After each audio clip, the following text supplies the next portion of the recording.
Good afternoon, everybody.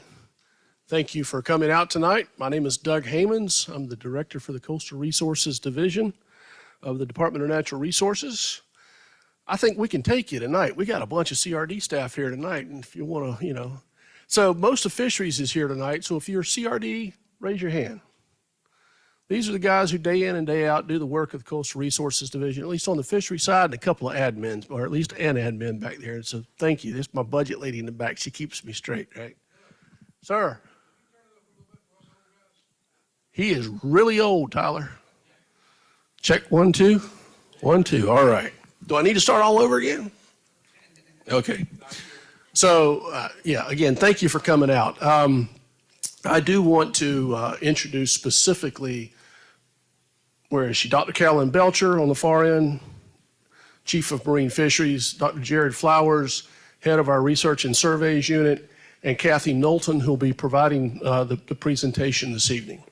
First and foremost, I know you have one of these in your pocket. Please turn it to silent just secondly, and I guess most important, is we're going to be talking about red drum tonight, in case you didn't know. Red drum is something that is important to all of us, not just as fishermen. Where's I saw these young guys out here. That's the future of our fisheries, right? And hopefully it's important to them as well. Anything or anytime we move forward with a regulation, especially for a fishery that is important to all of us, we don't take this very lightly. We haven't touched red drum since 2002. And so this is a big step. We're responding to public comment on moving forward with this. Kathy will show you that, as well as show you some of the science that we've put behind this. So after this, the format for this meeting is Kathy has about a 20-minute presentation. Once she's finished with that, then the four of us that we've introduced will take questions and answers. And then you'll be given a comment card. And what we're asking you to do is to write your comment, either support or oppose for each of the three actions we're requesting, as well as any comment that you may have out beside it. It's a whole lot easier for us to read your opinion and to put it in the right categories than it is to interpret what you try to say on a stage. So, anything else I'm missing? Oh, say again? Yeah, you'll cover that in your presentation there, right? Okay, so with that, Kathy's going to get us started. Thank you again for being here. And be on your best behavior, because it is live across the interweb tonight, okay? So there may be somebody, your wife or somebody, or maybe watching you, okay? So, best behavior. Can you hear me in the back? Yep. Too loud? I can hear good. Yeah, well, we're just trying to make sure you're woken up.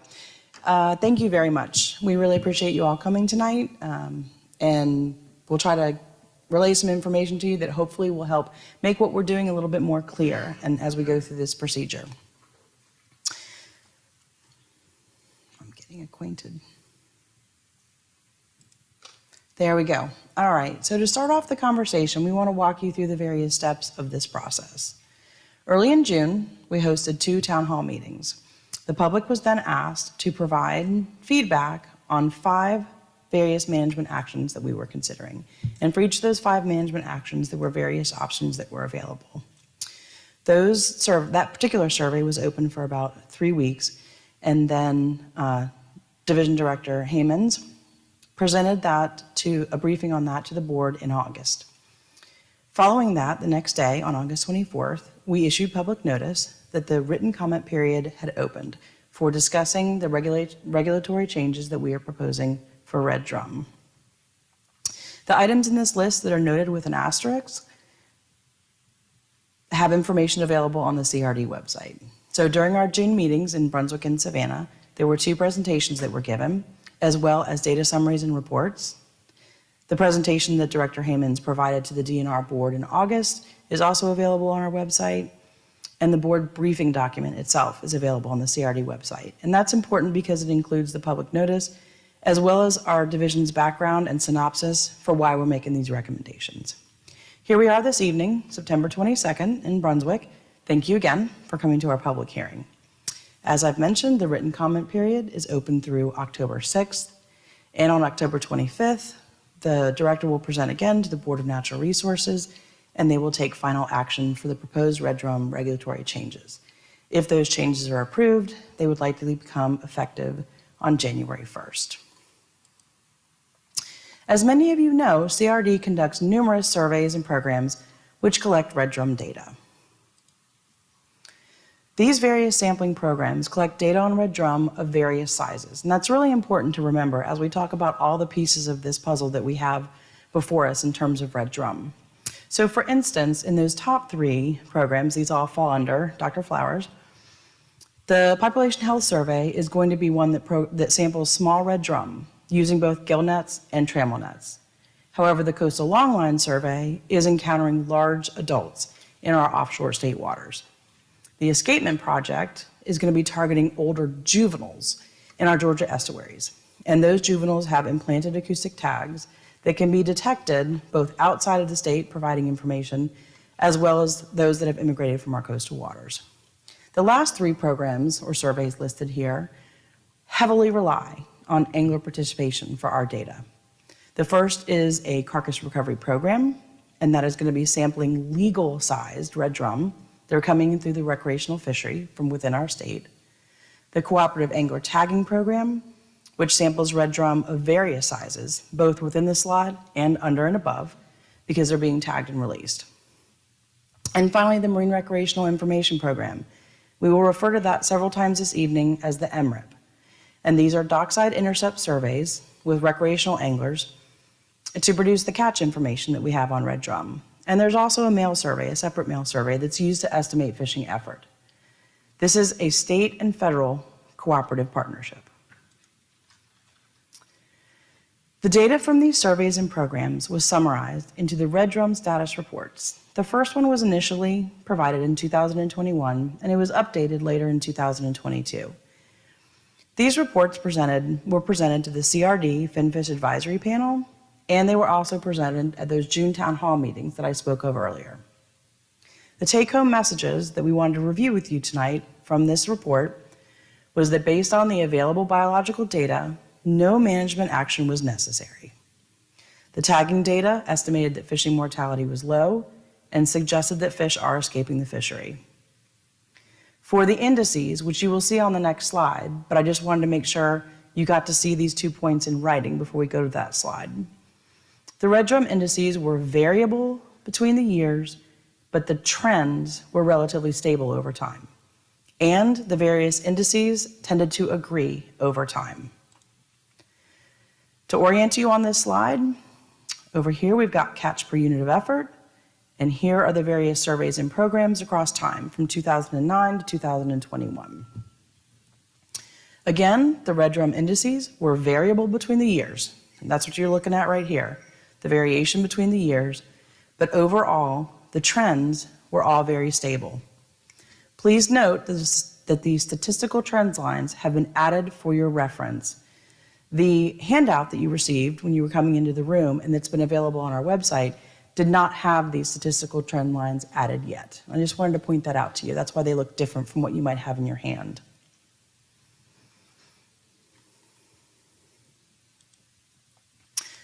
Taking a different turn. Now we're going to take a look at the red drum recreational catch and effort data. Remember, these data are collected through that program that I told you about, the Marine Recreational Information Program, MRIP. I know there's a lot of information on this slide, so we're going to work through it from left to right. Over here on the left, you see that we've got some information summarizing red drum harvest by various fishing mode. For this particular exercise, I was looking at the last 5 years of data that were available. As you can see, when we're looking at harvest of red drum in numbers of fish, those anglers that are fishing from a private boat are harvesting 94% of the number of red drum on average in a year. Very small proportion of that is coming through by those anglers participating in shore fishing. We estimate 4% of the harvest, and approximately 2% of the harvest by anglers fishing on charter vessels. Down here, you can see an estimate of the total number of inshore trips that are taken annually. Recreational anglers that are participating either on their private boat or from shore mode, on average, There's over 1.3 million angler trips. For those trips that are occurring on the guide boats, there's almost an average of annually 21,000 angler trips. So as you can see, for red drum, the majority of the harvest comes from the private boat anglers. So then it becomes important to look at, well, where are those anglers fishing? Where's the majority of the fishing effort occurring? On the left here, you can see this is hundreds of thousands of angler trips. And then you've got the data from 2009 to 2021 for number of angler trips on private boats that occur in each of the three general area fished that we are able to provide these data for. Those are inshore, which are our rivers and sounds, nearshore, which is 0 to 3 miles, and offshore, which is 3 to 200 miles offshore. So down here, you can see that the effort per year of those anglers fishing from a private boat is very small compared to the number of angler trips that's occurring in our inshore waters. Right here, this trend line is very important. It indicates that in the last 10 years, the estimate of angler trips in Georgia state waters has increased 40%. That trend line is also significant. That's what we call a p-value right there. But even though the number of trips from anglers on an annual basis is increasing with time, statistically increasing with time, right here we have added the data for the number of Sept permits that have been obtained over the various years. The program began in 2013, and since 2014, you can see the numbers are very constant from year to year. There's about 225,000 Sept permits, and those are the Saltwater Information Program permits that are required from our recreational anglers in order to be able to fish in salt waters. So while the number of anglers that are obtaining this free permit is remaining relatively constant, there is an increase in the amount of effort that we're seeing in inshore angler trips.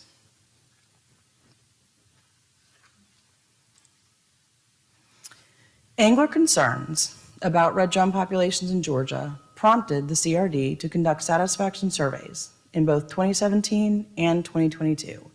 And this was to assess the perceptions of the red drum fishery. Both were conducted by a research firm with decades of natural resource survey experience. The resident anglers were randomly selected to participate in these surveys from a list of current Sept permit holders. Because of this survey design, it's important to remember that the results are therefore representative of the entire population of resident, recreational saltwater anglers in Georgia. Additionally, all licensed resident guides were offered the opportunity to participate in the survey. Again, another slide with a lot of information on it. Though a variety of questions were included in the satisfaction surveys, tonight, for the purposes of this discussion, we're going to focus specifically on the responses to the satisfaction level related to 4 categories of red drum fishing. So the anglers and the guides were asked, are you satisfied or dissatisfied with your red drum fishing relative to 4 different categories? Red drum fishing in general, the number of red drum caught, the average size of the red drum that they were harvesting, and also the current red drum regulations. When you're looking at these graphics, the solid colors, for instance, this green line right here, represents those anglers that indicated that they were satisfied with the various 4 categories of red drum fishing. The striped part right here represents that the angler responded with no preference. And the yellow bars indicate those anglers that said they were dissatisfied with that particular category of red drum fishing. Across each of these graphics, there's 2 pair of data. The first is going to be the response from 2017. The second is going to be the response from 2021. As you can see, across all 4 of the components that were related to red drum fishing, there was a decrease in satisfaction among the anglers across the board. Overall, that decrease averages out to 10%.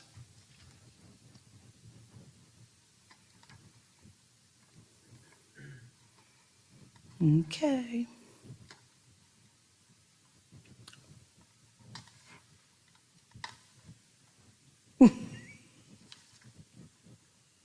Thank you. Okay. Going back to the June town halls, we had really strong participation through these town hall meetings. We had approximately 55 participants in Savannah and 97, and that was either through those participating in person, like you are here tonight, and also those online. And we have quite a few of those online that are listening right now as well. We had 2 presentations. The first was from Dr. Flowers with the CRD Red Drum sampling surveys and programs, those status reports that we talked about earlier, and I presented the results of the satisfaction survey. At that time, the public was invited to select options for the 5 management actions that were under consideration.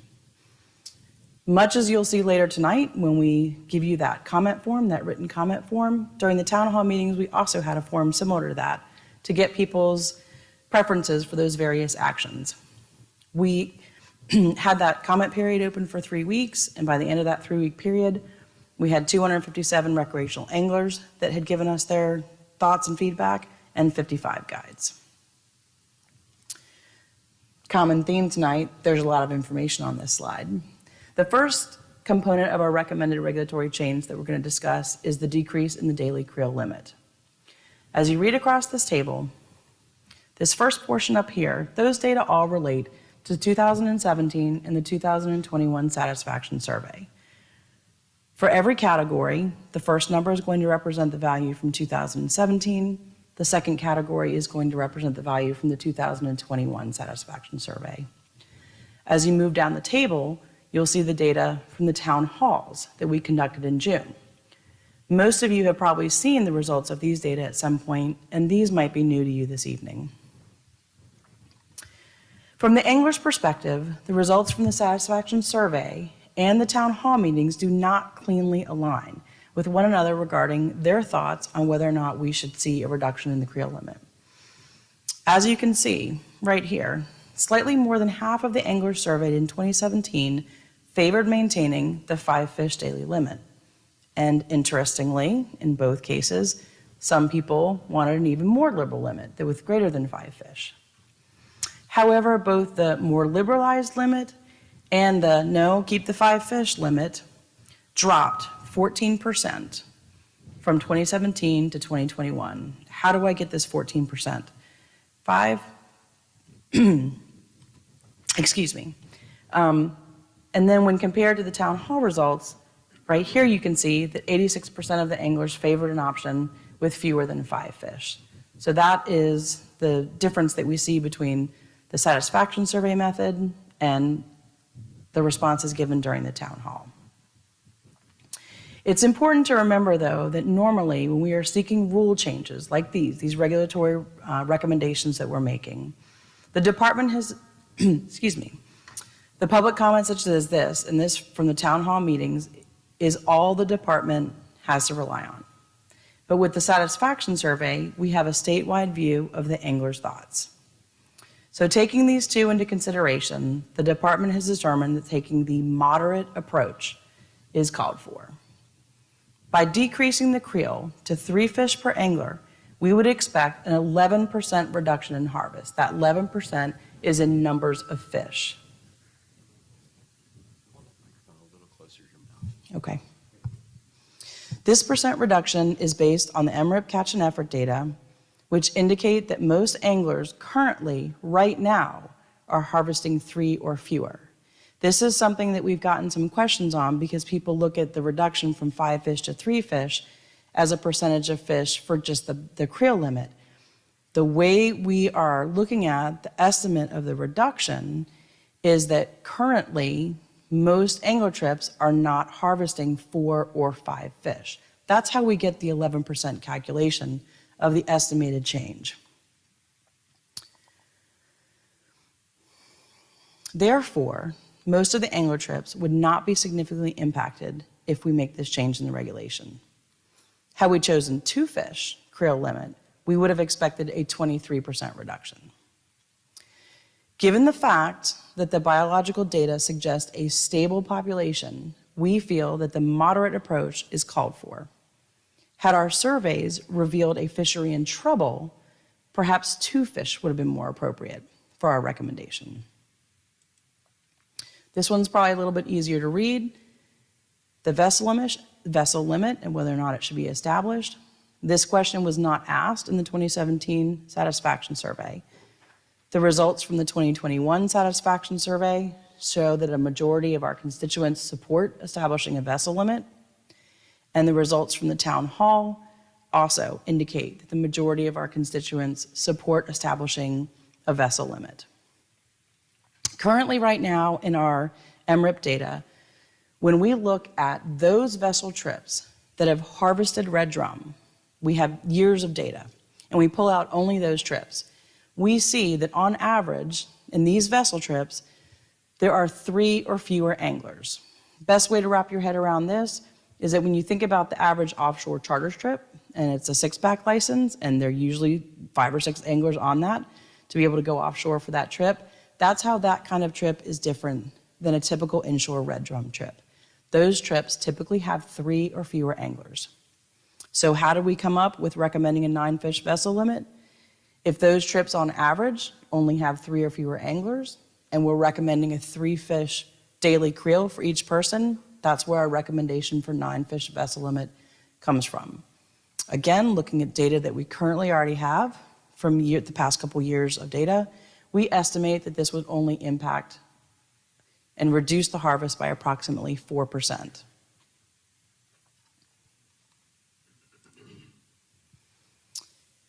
During the town halls, remember I said that we asked about 5 potential management actions. Daily creel and establishment of the vessel limit were 2 of them. These are the other 3.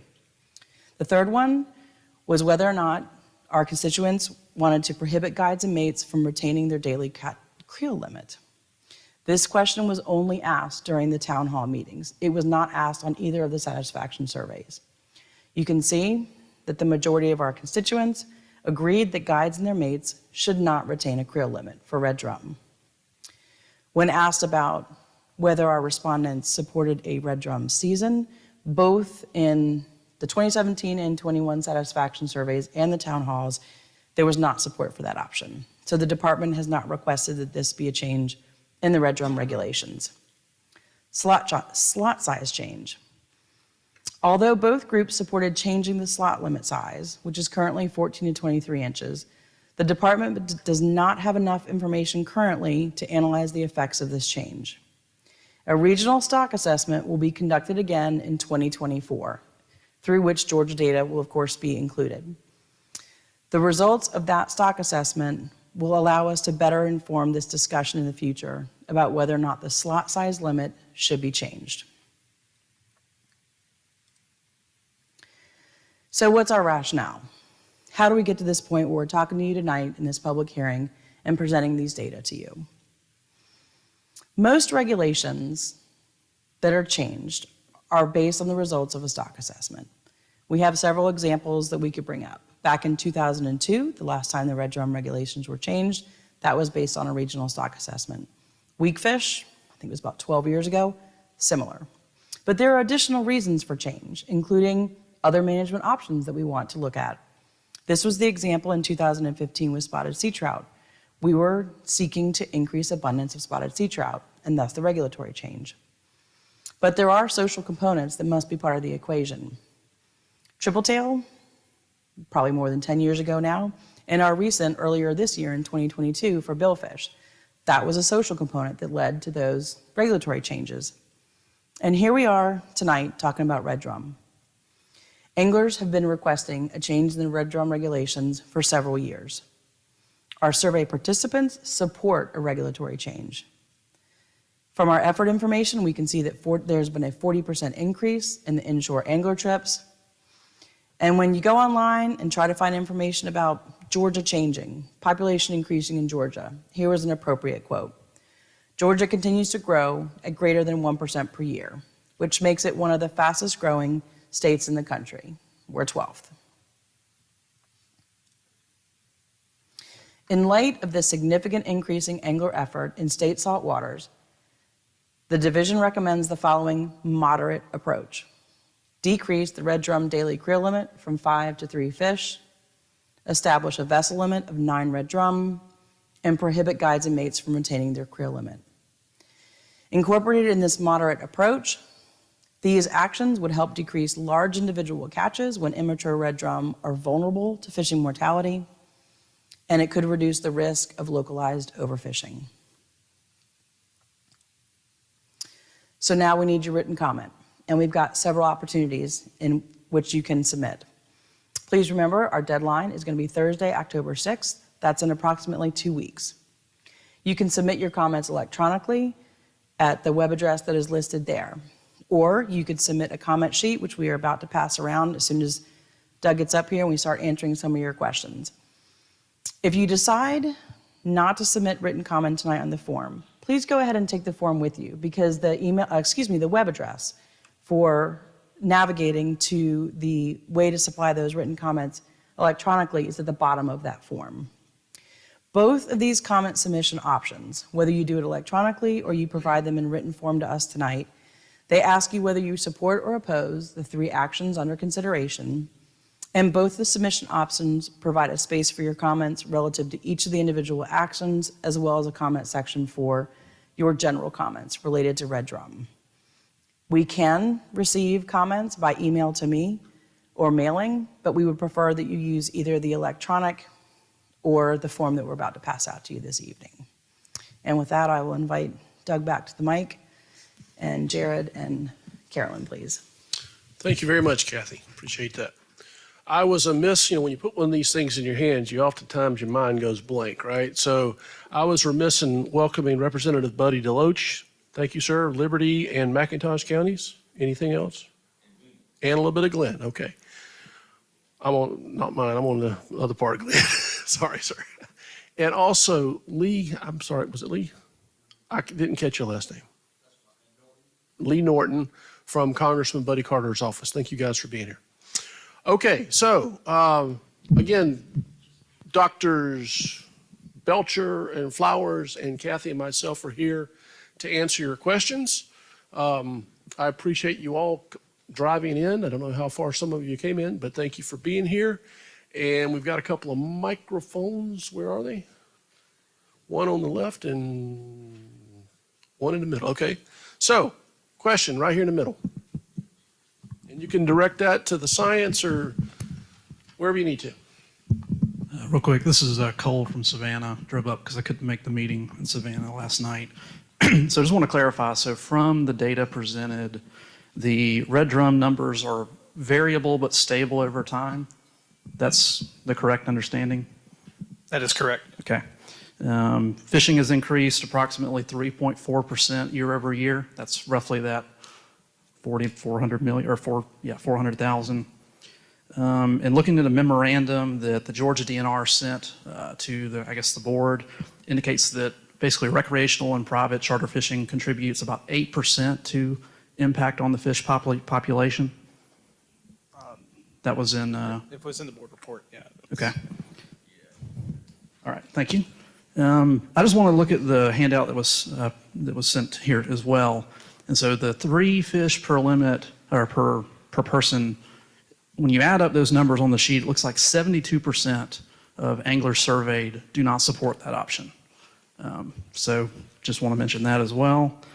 Guides apparently have not changed their satisfaction level at 68%, pretty much 2017 to 2021. Like I said, almost 2/3 of anglers are satisfied. About 2/3 of anglers are satisfied. The most common desired daily creel limit for red drum is 5 fish. I read about 150 pages of y'all's survey report, so I pulled those from that. So just a quick question. I saw you mention the regional stock assessment. 2024 is when that's scheduled, and we'll get a better picture of the fishery at that date as well. Yes, we will. We'll have Okay. regional estimates of population and trends. Okay. And so just quick question, why are we, what's the driver to change now when the past surveys have indicated the population is stable? So the driver is the recreational public. Okay. The fishermen have been calling our offices for multiple years, asking us to do something with red drum, and we have been holding off for the completion of the second satisfaction survey. And you look at the results of the satisfaction survey, and indeed you see that 68% prefer to stay at 5 or better. But we're comparing both of those surveys because typically the town hall is all we have. And if I look at just the town hall, I see a greater number of recreational anglers and guides who want the reduction. So there's support from both surveys, but probably not as overwhelming as we would like to see from the satisfaction survey. And one last question. Among the anglers and guides, what was the highest category, or the single highest category of that basically drove dissatisfaction for the survey? Current regulations, being dissatisfied with current regulations. So I believe it's on page 105. It was stated that the number one basically listed reason was that anglers wanted an increased size of redfish. So I just want to mention here, when we talk about dissatisfaction, we're talking about change of regulations, reducing things. The main cause, or the highest thing of dissatisfaction was actually people want a bigger fish to catch. You can't necessarily make that connection because that was an open-ended response. Okay. And so the company that was doing the summary of the surveys had to lump them all together. You can't tell whether the people were talking about increase the lower or increase the upper slot limit. They just simply said increase. Okay, so increase size. Increase size could have meant Okay. the lower slot limit or increase the size of the upper slot limit. Okay. That's all I have prepared, so.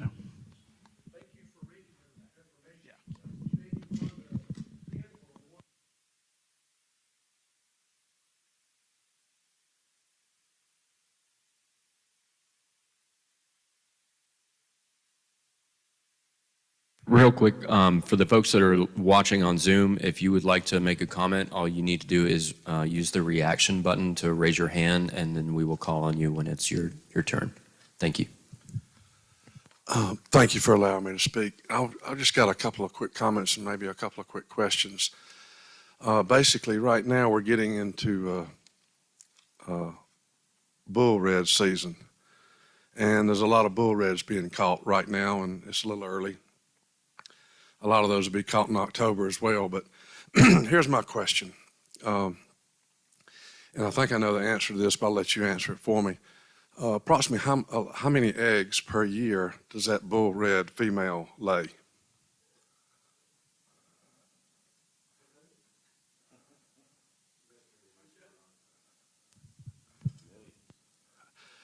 The answer is between 1 and 2 million. Who's got the fecundity number?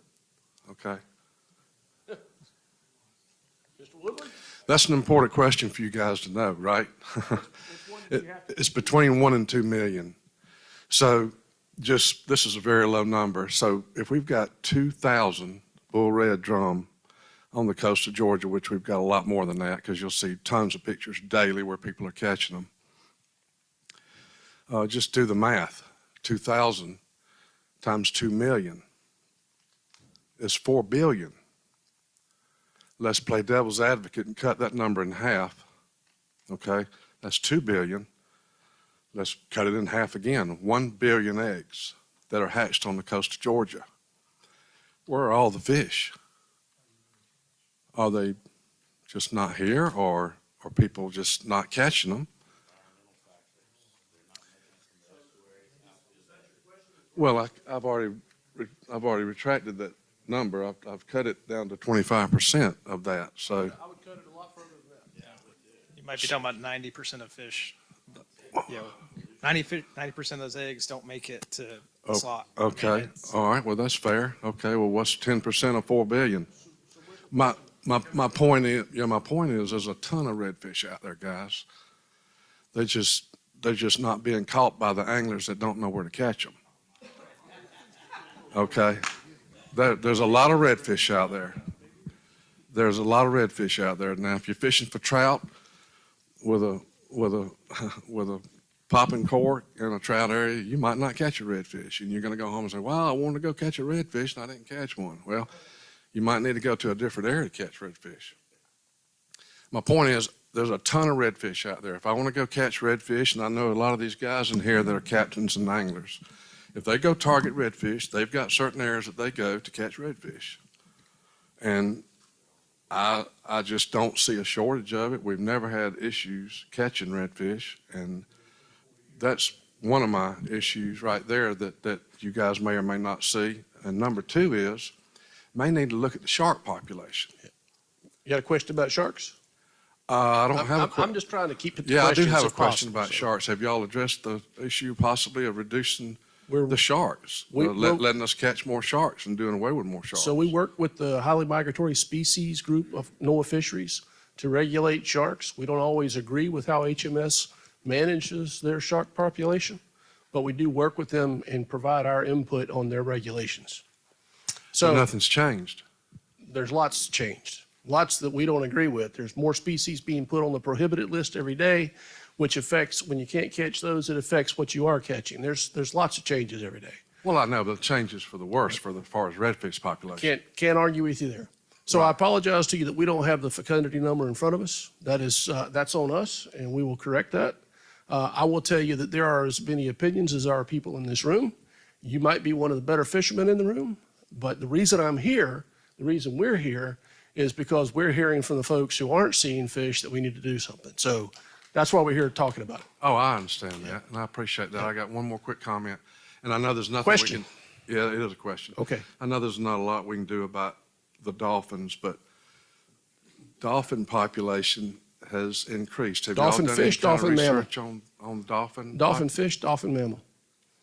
No, porpoises. Okay, yeah. So, you talk to somebody from National Marine Fisheries Protected Species or Protected Resources Office, and they'll tell you the opposite, right? They're out doing work every day. We hosted, 53 biologists from SeaWorld, from you name the organization. They were at our office about a month ago, and they were taking health surveys of bottlenose dolphin and the coastal population around here. So, yeah, there's a lot of work being done on them. But again, it's as many varied opinions as is in this room. I will tell you this: we have the next edition of our Coastline magazine is due out in early October, right, Tyler? And it's going to feature red drum. And one of the things that we would like to talk about in that is the bull red fishery. I get the fact that it is fun. I get the fact that a lot of guides make a living on it. But just like you said with sharks, we know that the predation of sharks is increasing, and anytime we're stressing that large bull red, when we go to release him, it makes him more vulnerable. We're simply going to be asking folks to, hey, consider whether you need to go bull red fishing every day, or can you go for a shorter amount of time and give those big fish a break. So we're going to try a public campaign, education campaign focused on that in the next edition of our fishery in our Coastline magazine. Next question. I have a question. I'm Wendell Harper. This gentleman was talking about the spawn. All of our spawns, mainly in our area, here in Omaha area, is really particular about the height, the water of that river, whether we have a good spawn or not. So it has really been hurt for the last 3 to 4 years. The fish, and now we're seeing a lot of fish offshore, so we know the eggs are moving offshore instead of coming in.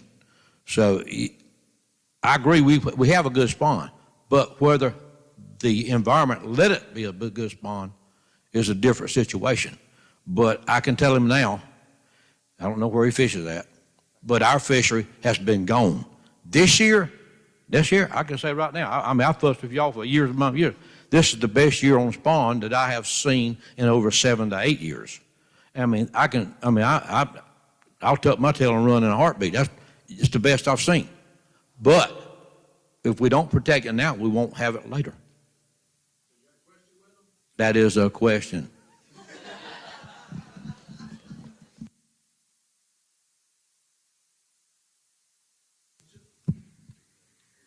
So just to chime in on Wendell's comment, right? So the sweepstakes effect, right?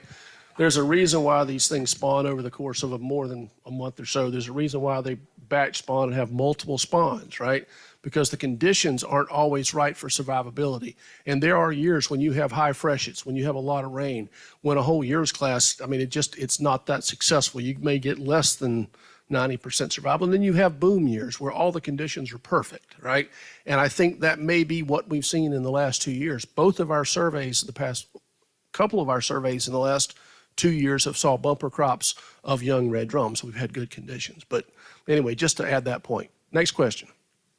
Real quick, we've got one from online. Do you mind if we take that one? All right, Joe, you've been waiting patiently online. I'm gonna go ahead and give you permission to unmute yourself, so you should be able to do that and ask your question. The floor is yours. You there? Are you there, Joe? I'll tell you what, we're gonna take one in person. How about now? Yep, Oh, there you how go. about Yes, now? sir. Yes, sir. The floor is yours. We can hear you. Hey, 60-year-old trying to do a computer. Is there the person that did the data analysis, are they in the crowd or in the group today? My question is a factor in the data. And when I say factor in the data, you got many bar charts that have this neither satisfied or neither dissatisfied. And I'm wondering why that data hasn't been extracted from this bar chart. Because usually a survey that neither satisfied or nor satisfied is equal to in the survey field is what they call a DK, a don't know. And a don't know is where someone don't know, they don't skew your data by picking yes for one or two. Does that make sense? Yes, it does make sense. Okay, There was so I'm actually, wondering why that data has not been factored out of there. Is my Because- question clear? because that is an appropriate response. That is an appropriate answer. Having a response of not having a preference is not the same as a do not know. In this particular world of the surveys and the company that has been conducting this research for more than about 35 years, that is the strategy that they recommend and is the one that we pursue. Think about if you had a question that was asked where the majority of the people did not have a preference. It doesn't mean they don't have an opinion. It just means they're neither satisfied or dissatisfied in this situation. So I am interested in your point. I understand why you asked the question, but those are not data that we're going to remove from this analysis. Well, it affects it tremendously because just on the many things, I could pick out many of them.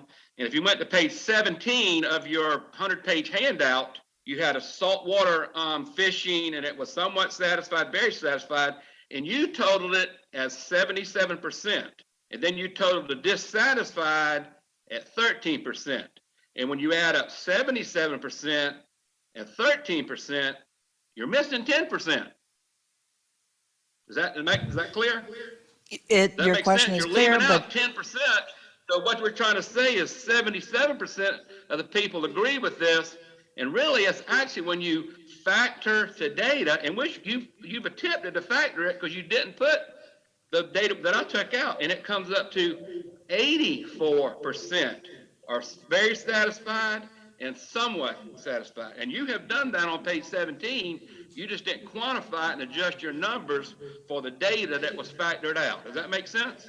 it makes Maybe sense, sir. Cliff I could pull that appreciate your page. comments, but I don't have the full report in front of me to look at page 15 and page 17 right now. I will make sure that we go back and look at it. I think the take-home message from this is that for the conversation tonight, we are looking at the satisfaction levels of our anglers and guides, in particular to those 4 aspects of red drum fishing. And I think for the purposes of this conversation, our primary attention needs to be focused on the graphic that was presented in the take-home page. And that is that across the 4 components of red drum fishing, when we asked anglers and guides about it, there was a decrease in the satisfaction level from the 2017 survey until the 2021 survey. And I think that's a very important point for consideration this evening.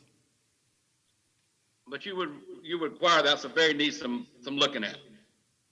Please repeat that question.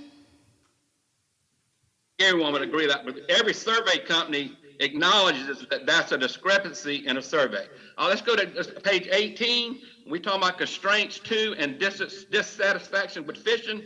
Y'all had 14% was not enough fish. That was the complaint. The main complaint was not enough time and distance to travel. But the not enough fish, and this was on y'all's data at page 18. Now Yes, sir. that's fish wide, so I don't have it on just on the redfish. That's an important component. That was a question that was asked about their general satisfaction level with fishing in Georgia generally. But you So can when agree, but we would say 14% is the number that sticks out. Relative to general They're fishing not in as Georgia, concerned not with relative amount to of red fish. That's what I read drum. that. All right, then we go to page 28. Yes. All right, but in page 28, we go down, you got on the thing, it says, you gave response indicating you release red drum when you have enough fish. Would you say this is typical? And one of the responses was, release red drum because I reached my limit, and that number is at 49%. That's an extremely high number that people are catching their limit. Would you agree? As memory serves, Agree with that that? question was not asked of everybody based on the response to the previous question. Okay. But I think we Also, would agree that 49% it's not, is a, it's not is a lot. 43% of a total. People were allowed to give more than one response to that question. So they could have said, during some of my fishing trips, or during one fishing trip, I practiced catch and release for a certain size. They also could have said that they decide they don't want to keep their full limit, or the numbers were variable from angler to angler, and the anglers were specifically asked or told that they could reply with more than one response. Those percentages do not add up to 100% because of that structure for the question. So I'm Joe, trying to move quick here. so Joe, we really do appreciate the fact, like this first gentleman that spoke, that you have read through the materials. It is good to have an informed population of fishermen. I don't think that we can rebut you point for point tonight as you walk through every Okay. page of that survey. I will tell you that we picked. But this is video. Yes, sir. This is video. And, I'm sorry. and if, what I was Okay. going to suggest And is if I if you have had. one page, just one, oh, come on, man, I got one thing about Glenn County. All right, tell me about Glenn County. All right, Glenn County was a lot of responses last night that Glenn County was receiving, you know, the most concern. And when you look at your data on 99, page 9, I agree with you. Glenn County they're suffering. Every data says Glenn County is overfished. It's got too many people. It's got too many guides. And what you don't have on page 99, you got it broke out into for the guides. You've got the satisfaction for each county.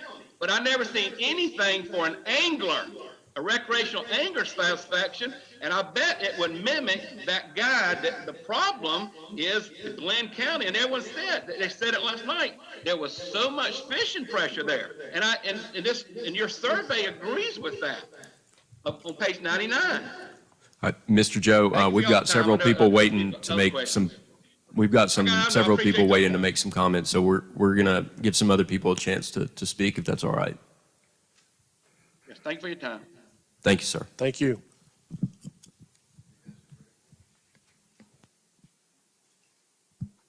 Yes, I guess I'm up.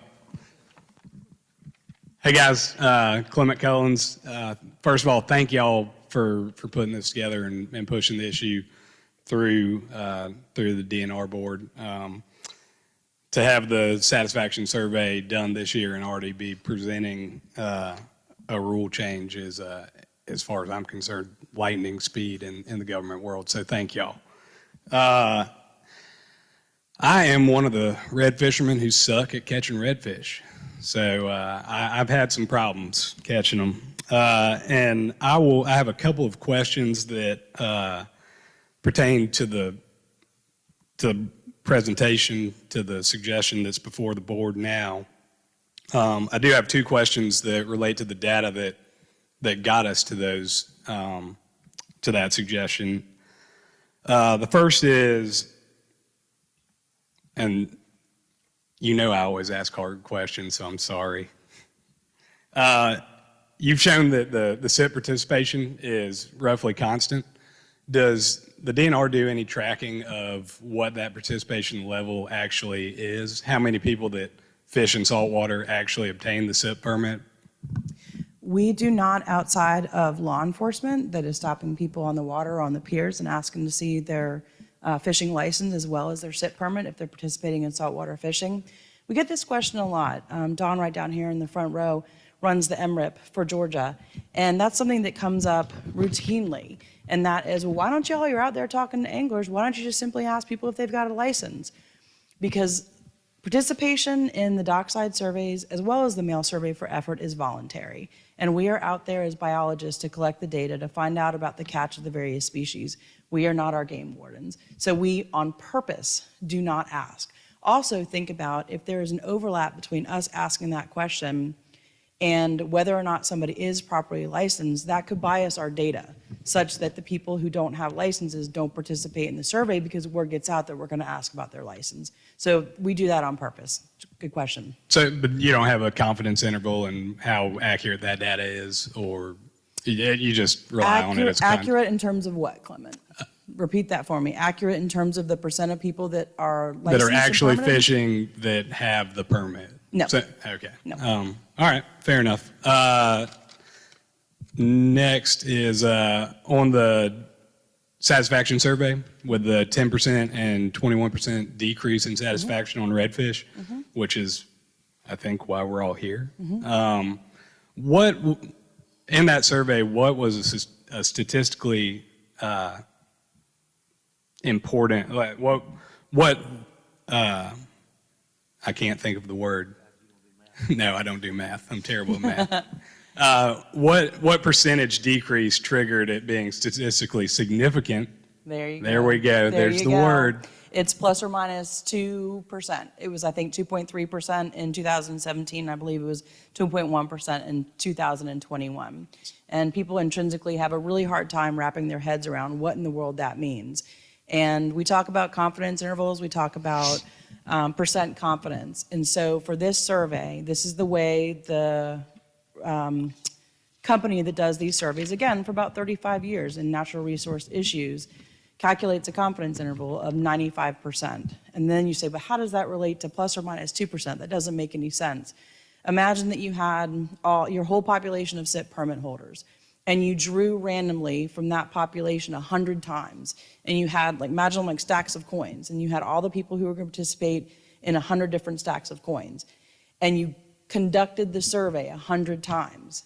95 of those times, every single answer that you got would have the same answer as what we published, plus or minus 2%.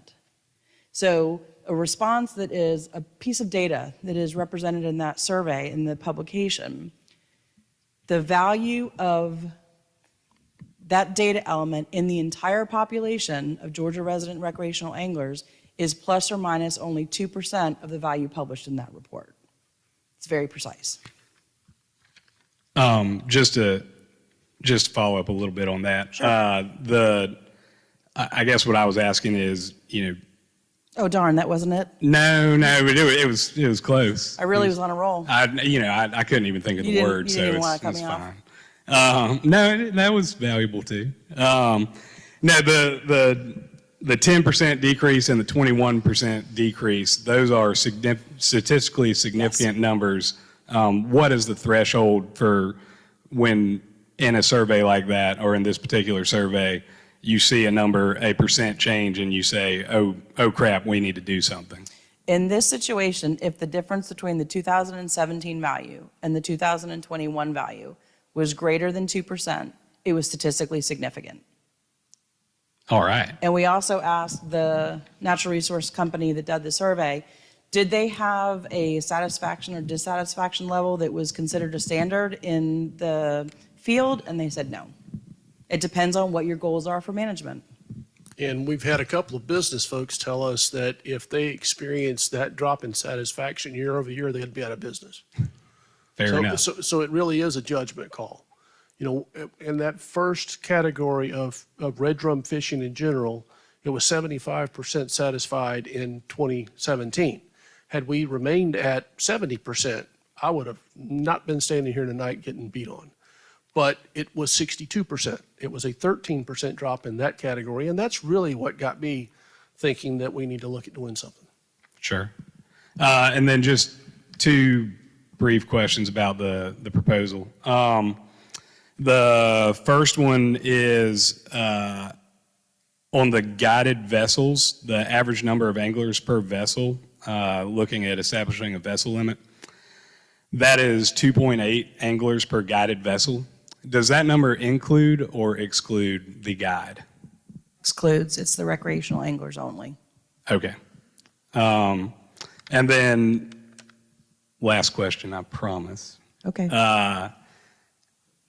We see the 11%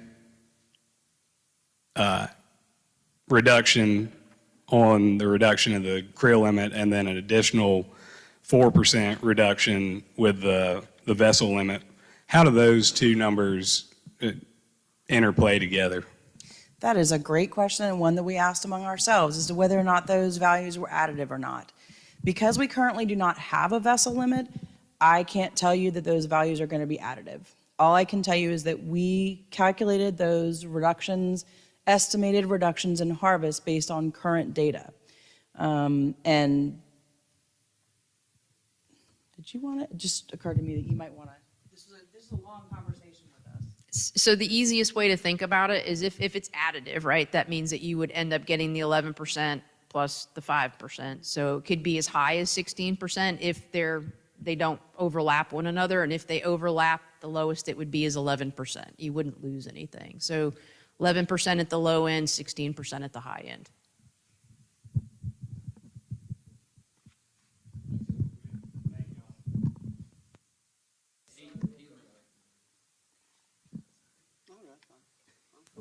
Hi, I'm Captain Tim Cole. My question is, all right, we see what Florida just recently changed all of their regulations. They went to one fish all across the state, the whole entire state, where Northeast Florida was two forever. And they changed it just off of a public hearing, not all of this hoopla we went through. And how it's broke up into zones. If Southeast Georgia's in dire need of regulation change, I see Savannah and that whole area up there, they benefit from South Carolina's stocking program. Whereas both states, South Carolina and Florida, they both stock their states. They've both reduced their limits. Why are we so behind times? I mean, they've already did this stuff. Our fishery here is horrible. I've been doing this for a long time between recreational fishing and doing it as my job. In the last couple of weeks, I've found barely slot fish that were hid away. There was probably 100 redfish on this one bank, on this one oyster bar. This one guy saw me there. The next 3 days, he sat there and cleaned that hole out. So if we don't change the size, we're just pissing in the wind. Because all of this we're doing, we've had our best spawn in probably, like he said, 7 years. We have all these juvenile fish that are anywhere from 12 to 15, 16 inches right now. They're going to be gone before we get a chance for you to do a 2024 survey. We don't know where that 22 to 30-inch fish, they're not here. This last flood tide, I went down the bank from Jekyll Creek all the way to the pier, all the way to Sydney Linear Bridge. 10 years ago, I would have saw over 100 fish tails sticking up everywhere. I didn't see but 2 fish that whole stretch. So to answer your questions to begin with, right? If you talk to South Carolina and to Florida, neither one of them will tell you they have a stocking program. Both of them have a research program. Florida does not it does not put fish in the water at stock levels, at population levels. South Carolina is moving most of their red drum program over to flounder right now to concentrate on flounder. Both of them tell you it's a research program. They're not putting fish in the water so that you have more fish to catch right now. It's experimental. Secondly, with regard to Florida, it's 2,300 miles of coastline divided into 8 regions. Northeast region is 120 miles long. It's larger than our singular coastline here is in Georgia. Law enforcement has less than 1 officer per shift per county for the coast. If we tried to subdivide our 112, 105 miles any further than it already is, they're going to have even more problems, especially around the Altamaha, which will be the dividing line. So I don't think that it's pragmatic for us to divide the state, our short coastline, in half to manage a fishery this way. The only time that I'm aware of that we've ever split our fishery was shrimp fisheries when we have varied the opening of the season north and south, and we have done that very rarely. That was the two questions you had, I think, right? But South Carolina has subsidized their red fishery since 2008. I lived there from 2010 till 16. I used to talk to the hatchery guys on a weekly basis because I fish redfish tournaments. Sure. I used to find out where they dropped their fish, and I would stock those fish until they got to be the perfect size. And we paid South Carolina $400,000 to put 1.1 million fish in the water between 2000 and 2008 and 2009.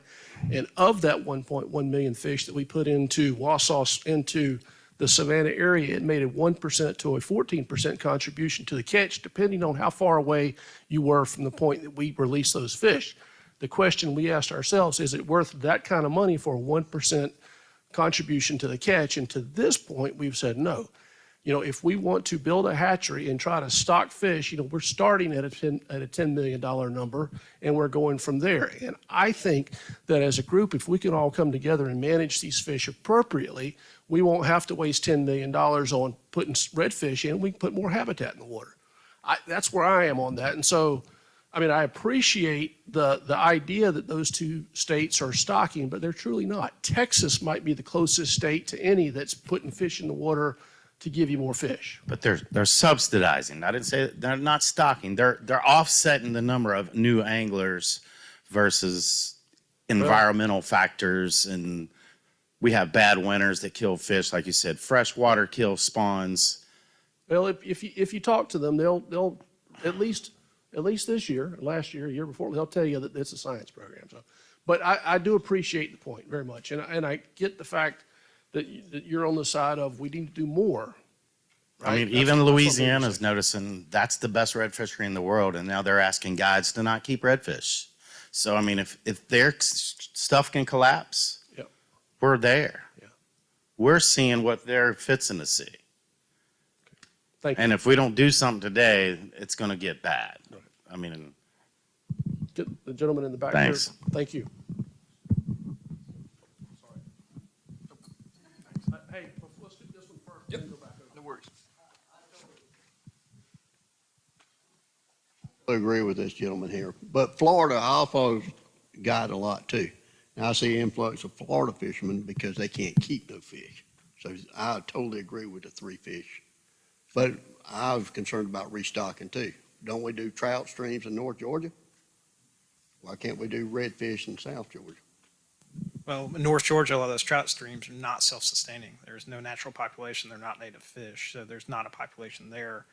And usually, depending on where you are in those systems, it's totally a put and take system. What goes in, anglers are going to pull out. There's no expectation for reproduction, and a lot of them will die anyway because it gets too hot in the summer. So it's a different style of fishery.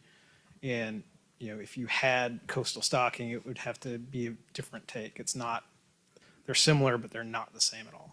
You know, and I'm going to ask, is that really what you want for your fishery? Do you want to put and take fishery in the state? Or do we want a wild, natural population that we all are able to manage? as long as there's fish there, it's all that matters. Subsidize it, help them, because you're obviously not helping them. Did you have another part to that, sir? No, I agree. Who knows what's the best answer? A change is good. Yes, sir. Thank you. My question is more related to the management of this species as a whole. I think we discussed in the past that a redfish is managed over what could be a 60-year period. So you're managing a fish on probably 3 different parts of their lifespan. So you've got the 10 to 14-inch fish, you've got the 16 to 27-inch fish, probably more like the 18 to 27-inch fish, and then you've got the bull redfish. So the data collected from the trammel lines and things of that nature, if I'm not mistaken, and focus on that 10 to 14-inch fish, the smaller size, pre-slot.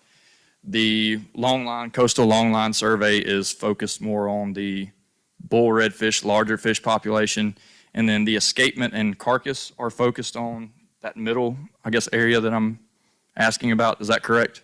So the tagging, the cooperative tagging, and the escapement are looking at kind of intermediate sized fish. Okay, so that 18 to 27-inch fish, which I think a lot of us, that's what we're concerned about, that we're not seeing. I think we're seeing a lot of those fish that are 10 to 14 inches long, maybe right at 15. What we haven't seen in the last 10 years are those 18 to 27-inch fish that, let's just be honest, those are the fish that we're looking at. Those are the fish that we get to see, the tailing fish in the grass, the fish on the flats. And by and large, even recreational anglers that are fishing with live bait, they don't see those 18 to 25 inch fish anymore. We just don't. So if we have a lot of numbers on those 10 to 14 inch fish, we have a lot of numbers on those bull redfish, the 30 inch plus fish, is there a lack of numbers or a lack of data in that 18 to 27 inch range, or what would be that, what I'm saying is the middle section of fish? So there is a lack of data, but it's just really it's because they're hard to sample. And we've had a conversation with South Carolina about doing something regional because once those fish get to a size they leave the estuary, you typically don't really see them again until they come back as bulls. And Chris he's running the escapement study in Wausau. He's seeing fish leave the estuary and go to South Carolina already, and they're probably they're 23, 24. So they're kind of hitting the top of the slot, and they're already out of the estuary, but they're still around.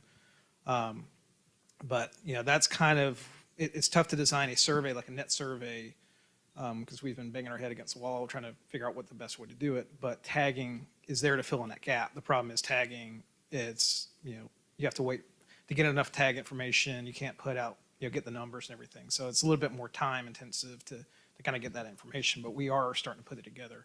Okay. And the escapement, that's a relatively new program, correct? With the acoustic tagging, that's relatively new, if I'm not mistaken? Yeah, that started 2019. I think Okay. we got our first tags in. So when we say we have a stable redfish population, that's based on the 10 to 14 inch fish and the 30 plus inch fish. That's where the heavy load of the data is, that correct? Yes, basically from the stock assessments, even the regional stock assessments, it's the smaller fish and those older fish. All right, so we have stable data, stable population numbers on the two ends of the fish that we cannot recreationally keep. But we have very lacking data on that focused area that we're looking for. Really what everyone talks about being satisfied or dissatisfied, whichever side of the table you're on, there's lacking data there. So when we say we have stable data from, 2009 through now, that's really just talking about fish that can't be kept regardless. Yes, Is that fair? It is, but the carcass program does look at fish. Well, if I'm not mistaken, we talked about in the last meeting, I apologize for interrupting, that the carcass data even shows that the majority of those voluntarily offered carcasses are in that 14 to 16 inch range anyway. You don't see the 18 to 23 inch fish in there. There's a low number of those. Yeah, not nearly as many. Yeah. So the stable population of redfish that we refer to aren't even at the point where they could be kept by a recreational angler that wanted to keep 5.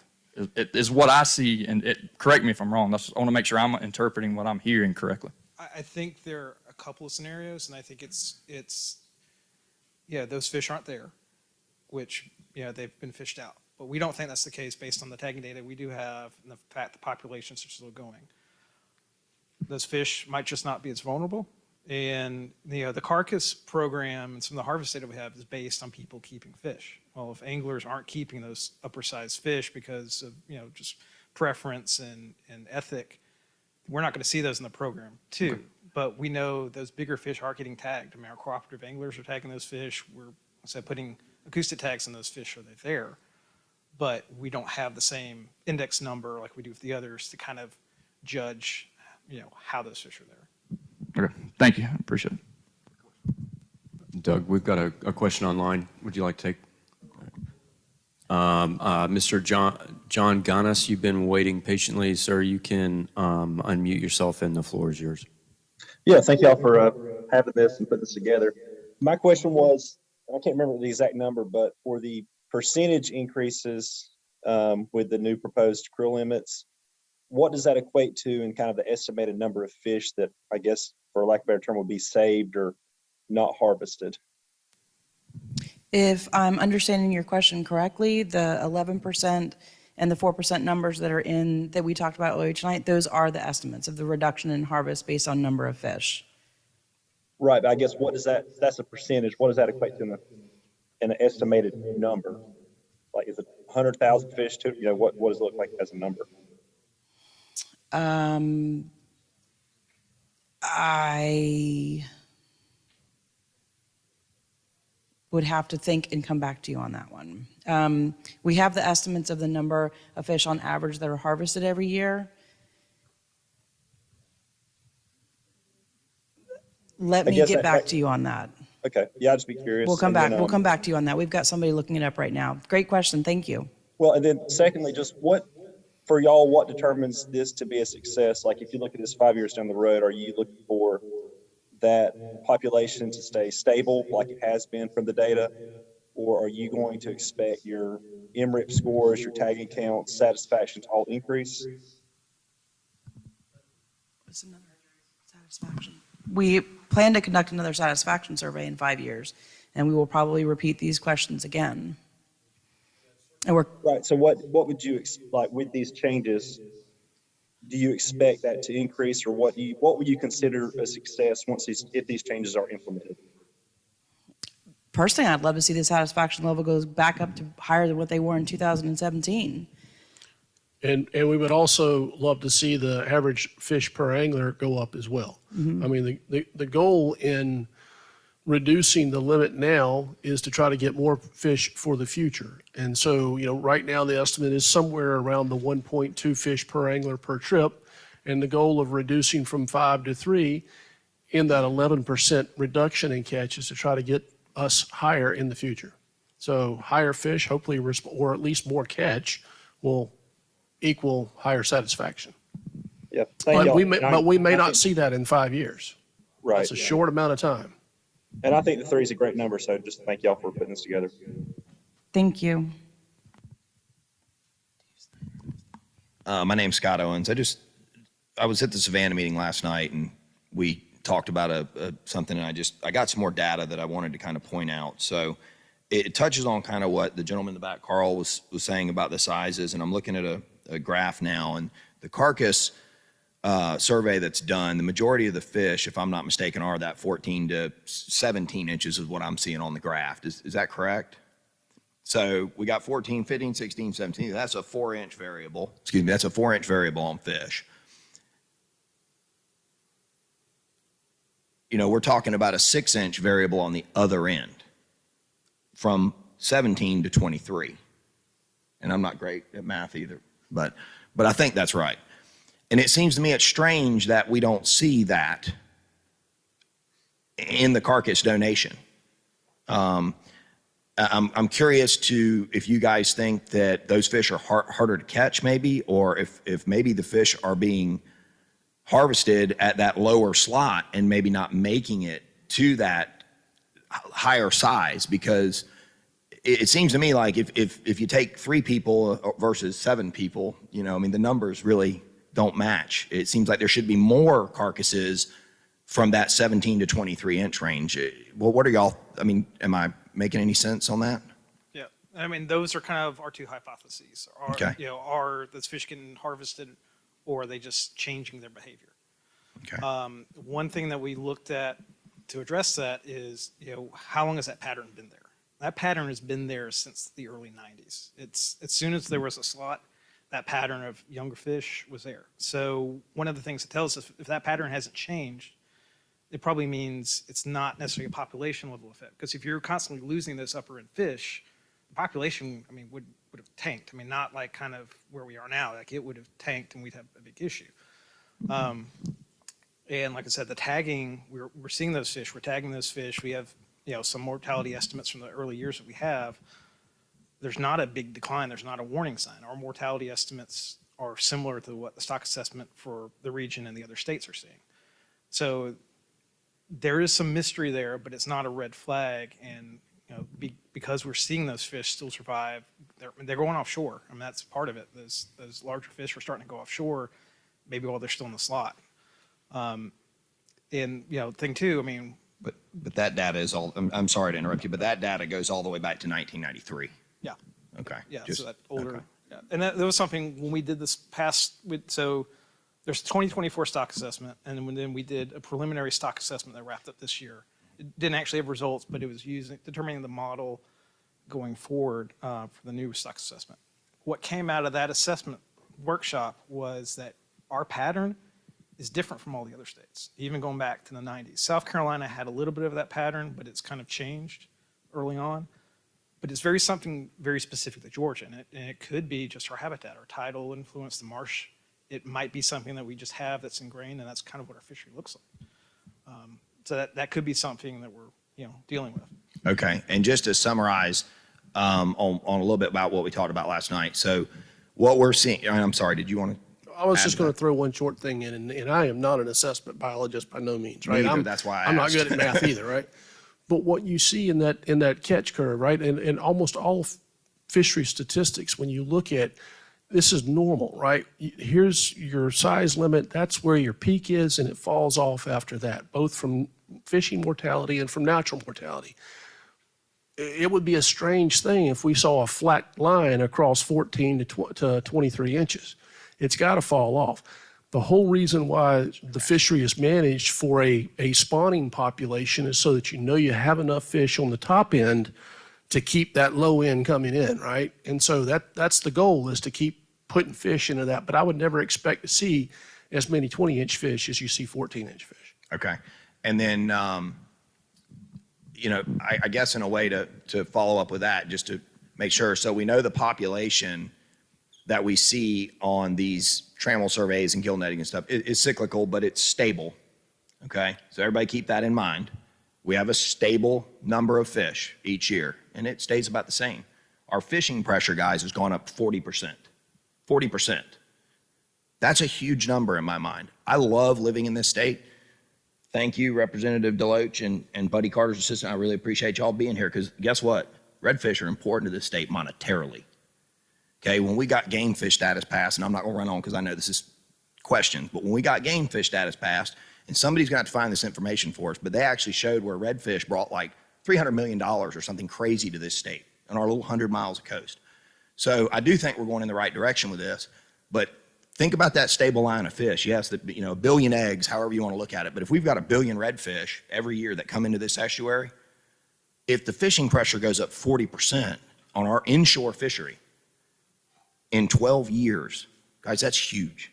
That's huge. We gotta manage this thing so we don't have to stock.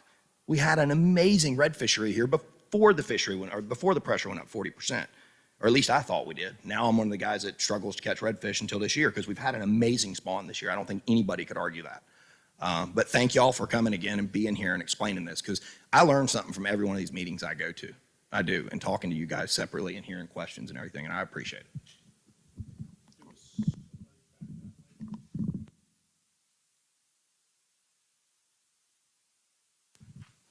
So I'm Captain Kevin. Just about everybody in here knows who I am. I went to a meeting in Savannah last night, and I learned a lot of stuff about the processes y'all did, and I just want to say I appreciate that. And I think sometimes y'all might need to lead with that, so we don't have those questions about why are we doing this. We understand that 2024 because it's also monetary, right? That we're getting funding. Is that kind of what we were talking about last night too? Why we're not doing the slot right away? That we're doing the impact? Was that not?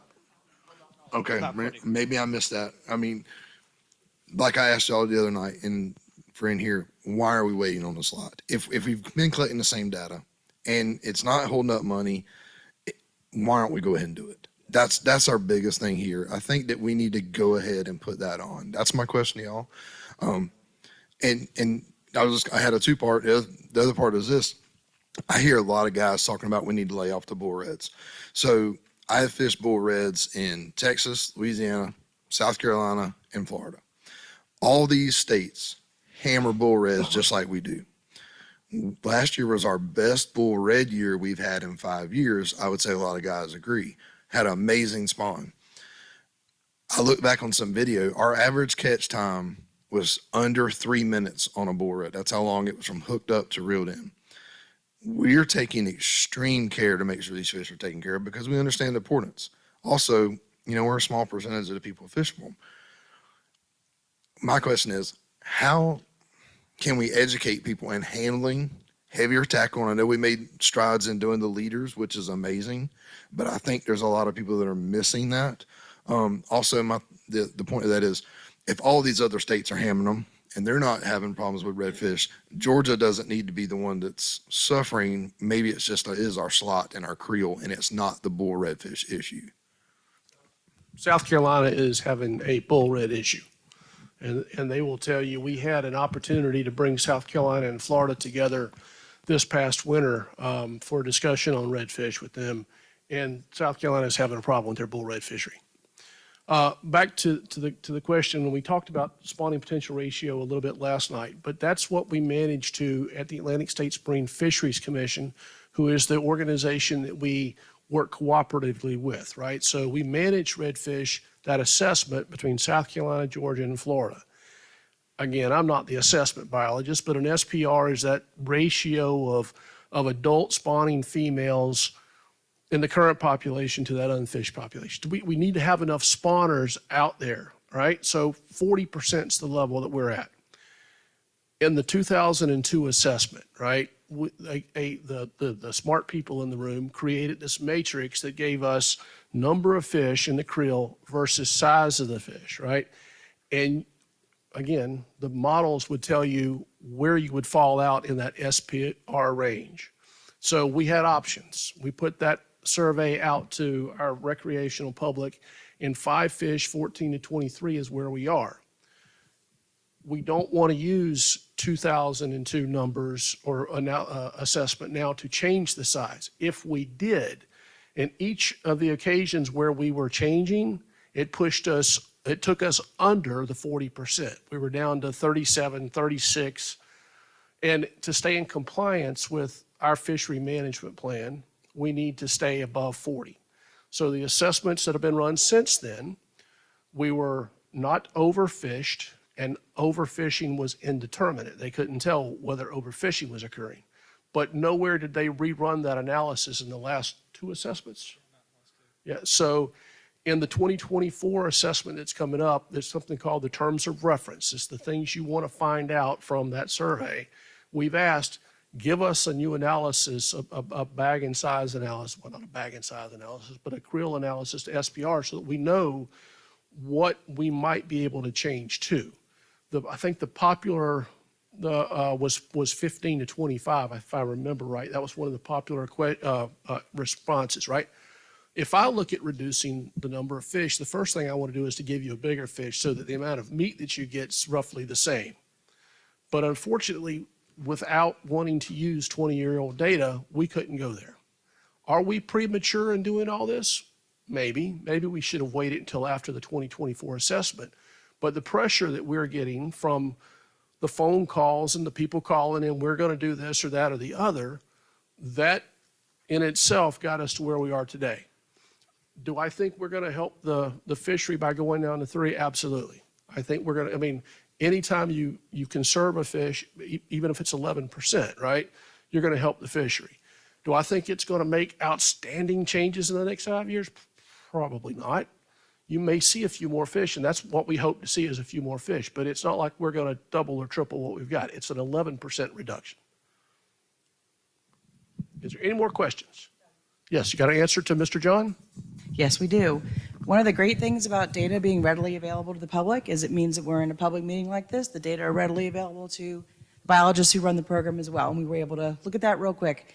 He asked a question on what number of fish would be represented by an 11% reduction in harvest by adopting these regulations. And on average, during the same time period that we've been presenting these data, 2009 to 2021, on average, 283,000 red drum are harvested on an annual basis. 11% of that would be approximately 31,000 fish. Dawn, thank you very much for doing that under pressure. Also, relative to the bull reds, one of the things that we didn't talk about during the presentation, but was a delightful response that I was very happy to see in the 2021 satisfaction survey. The survey asked about anglers targeting large red drum of more than 36 inches. 35% of red drum anglers do target red drum greater than 36 inches. So for those anglers that responded, yes, I do that kind of large bull red drum fishing, the anglers were asked a follow-up question about whether they use circle hooks and short leader lines. The overwhelming majority of those who target large red drum use circle hooks. That was 87%, and of those, 54% were already using short leader lines. That's a positive note. Thank you again, Dawn. Okay, I don't see any more burning questions out there, so I will repeat my thanks to you all for coming out tonight. It's not an easy issue. As you saw from the surveys, we're split, right? Whether we're split 65-45 or 60-40 or what, we're split. So your opinion matters to us. What will happen now is you're going to provide us with your comments, hopefully on those sheets of paper. If you've already commented online, unless your comment's changed, we've got your comment. If you're changing a comment, please tell us on there that you've already responded online. That way we can go find you online and add this to it. So, because we don't want to double count. And we get accused of people entering 5 people from one computer, what it was. Anyway, we don't want to double count. We will surmise all of these responses and we will submit them to the Board of Natural Resources at its October meeting. The way we will do that is, and Tyler, you don't know this yet, but you're about to find out. We're going to give them the yays and the nays for each question, and then we're going to give the board a link to the results so that they can go in and read every individual comment if they so choose. So we won't be hiding anything from the board. And then we'll have a healthy discussion with them and we'll decide whether or not we're going to go with these 3 options or not. Okay. If you don't mind, when you get your cards filled out, just hand them in as you walk out the end of the room here, and thank you for being here. And those of you that are joining on Zoom, if you look in the chat feature, you'll see the link where you can provide your comment online. Thank you. This concludes our meeting.